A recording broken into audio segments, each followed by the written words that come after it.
The car drove out of the airport. After a while, Bryce looked at Natalie and said indifferently, "You can let go." Only then did she come to her senses. She immediately let go of his hand and fiddled with the hair beside her ear awkwardly. Thank you for helping us."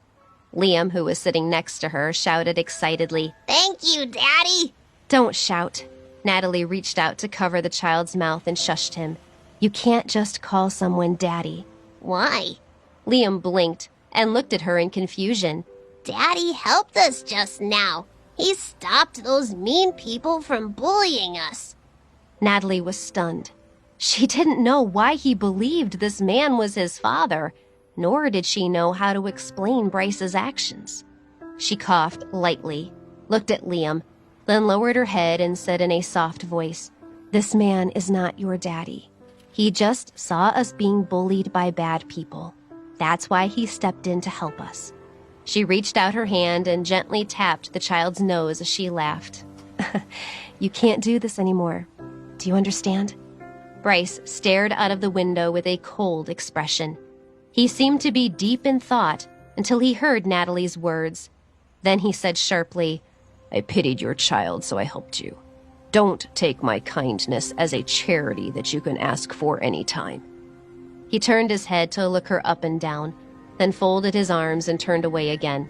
"And I won't take responsibility for the actions of a woman like you." Obviously, he had heard what Nick had said about Liam being illegitimate. These words stabbed Natalie's sore spot and her expression hardened. She had been grateful to him for saving her, but now it seemed there was no difference between him and Nick. They both saw her as nothing more than a speck of dirt. "Stop the car." She didn't want to say anything else, so she signaled the driver to stop with an expressionless face. Bryce looked at her in confusion. When the car stopped, she got out and reached back in to pull Liam out. "What are you doing?" he asked. She removed her luggage, took $100 from her wallet, and threw it on the car seat. "Thank you for your help. This is the cab fare. I hope we never meet again." She took Liam's hand, pulled the suitcase, and strode off, not giving Bryce any time to react.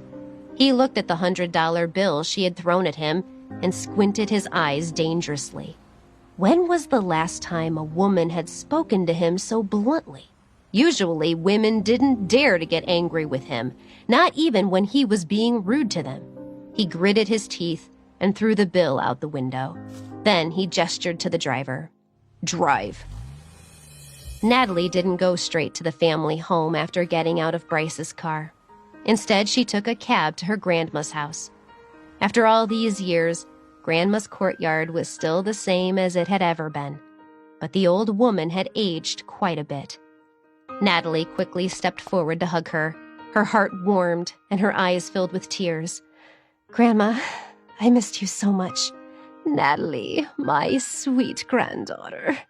The old lady gently patted her back and said with a calm, gentle laugh, "I was wondering how much suffering you've endured while you were away."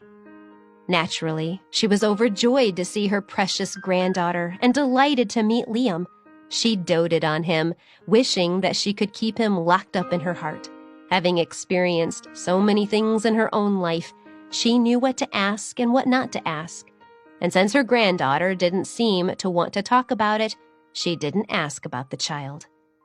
Natalie stayed at her grandma's for the night. The next morning, she took Liam out for a stroll.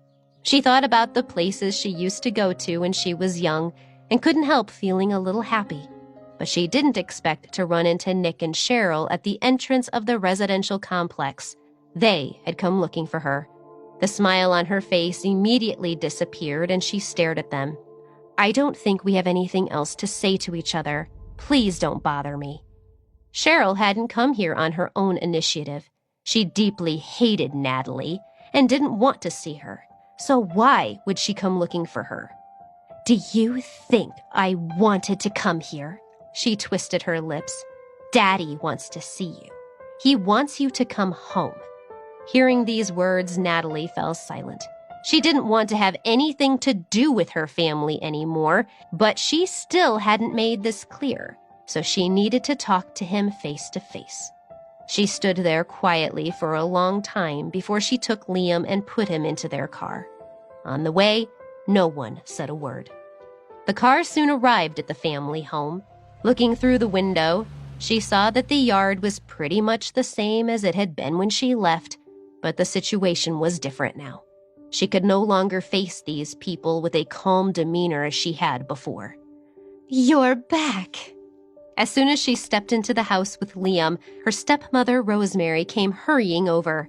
She put on a warm and gentle expression and said, "You must be tired from traveling. Was the flight okay? Are you hungry? Mary, please prepare some food for Natalie," she said to the house cook. Natalie watched her fake sincerity and felt extremely disgusted. Rosemary had ignored her for the past 5 years and had never cared about her in the least. But now she was showing all this enthusiasm. "I know you don't like me." She gave her an unappreciative look. "You don't have to do this." "What did you say to your mother?" Tom's sullen voice came from the living room. When he came out and looked at the child in Natalie's arms, he frowned. "I sent you out of the country to reflect on your behavior, but instead you brought back a bastard." His entire body filled with anger, and his finger trembled as he pointed at Liam. "Let me tell you, I will not accept him as part of the Davidson family." Don't let your excitement die! The full audio series is on the Pocket FM app. Tap the link in the description to install now.